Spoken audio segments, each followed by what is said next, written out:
Admittedly, the 70s and 80s were a different time, and drinking while driving, or touring, as we often called it, was a popular activity for anyone of driving age. In Huron County, when you asked how far it was from Hensel to Grand Bend, the answer was always about a six-pack for two guys. So the story goes, Jamie, my brother, was with Dad a few miles on the other side of Zurich, visiting with some friends after a long day of farm work. As it often does, one beer turned into several, and like so many of us Durans, Dad got a little sleepy. When it came time to head home, poor Dad was feeling very tired, so he came up with an idea. He wondered if Jamie could drive him home.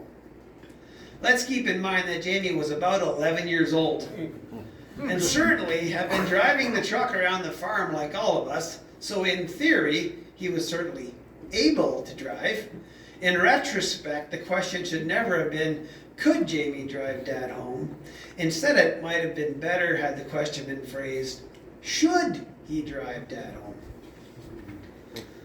But as all us kids were aware, Dad had a calculated, reckless side to him, one that I seem to have inherited, unfortunately. Jamie tells us that Dad placed him between his legs so they were both in the driver's seat. His instructions were very clear. Jamie, you drive right through town, straight home, and if you see a cop, just wake me up and I'll grab the wheel. Jamie, of course, as any 11-year-old boy would be, was well up for the job and jumped into the driving position as Dad rested his head on the seat back. Jamie vividly recalls that within a minute of departing for home, Dad was already snoring like a baby behind him.